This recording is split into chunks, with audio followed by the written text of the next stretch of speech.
Another week in the life of a radio programming consultant. Hi, I'm Gary Berkowitz. Great week, and I want to share it with you. My main message this week is collaboration. One of my PDs called me earlier in the week and said, I really want to do something for Memorial Day weekend. I'm thinking about a summer hits weekend.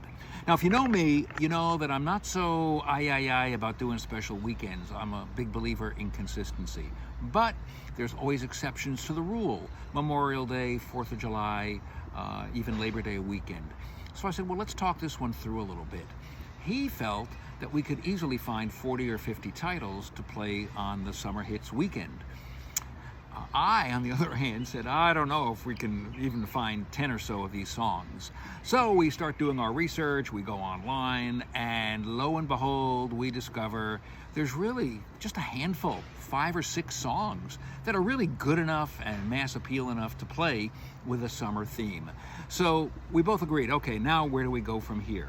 So we identified, I think, 6 or 7 songs, and what we're going to do is on the top of the hour, we'll do our legal ID, and then we're going to say, WXXX, celebrating Memorial Day weekend with the greatest hits of summer, all Memorial weekend long.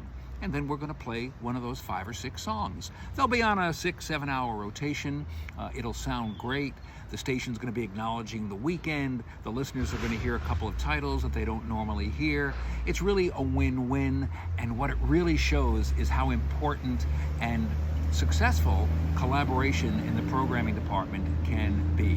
If you happen to like the idea, please feel free to steal it. If you don't like the idea, I don't know. You can tell me why you don't like it, or just say nothing at all. Also, a lot of stuff going on this week. I was working on, I posted a new video.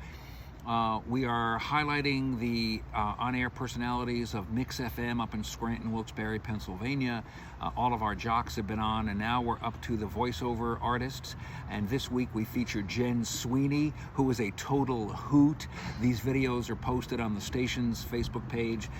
They're posted on my Facebook pages, they're on my website, and they're on my YouTube channel. But the Jen interview is really funny. Watch it. She's really going to. She's going to talk about the oddest thing that she ever had to do as a voiceover artist, and it's really, really funny. Next week we're going to be featuring Earl Mann. That's right, the Earl Mann. These are fun videos. And again, if you like the idea, steal it, Start doing videos with your personalities so your listenership can get to know them a little bit. This week also, I had a couple of catch-up calls this week, and I'm going to talk about them only because they make me feel so good. I spoke with Ron Antill from Wish in Pittsburgh, Randy Savage at Renda Media down in Southwest Florida. Guys I've known for a long, long time and haven't spoken to in a while. It was great catching up with them. It's a real feel-good moment. I encourage you to maintain your relationships like that. And finally, don't forget my programming newsletter, AC Programming Today, absolutely free. Sign up at GaryBerk.com or even on any of my social pages. Check out my YouTube channel, always putting up new, fresh videos on that. And finally this week, a big shout out to Steve Parker and Radio Friends. Wait a second, I want to get it right. It's Radio Friends again. If you've never seen the show, it features a bunch of radio guys, and they talk about everything radio, some very, very interesting perspectives. They've had me on the show.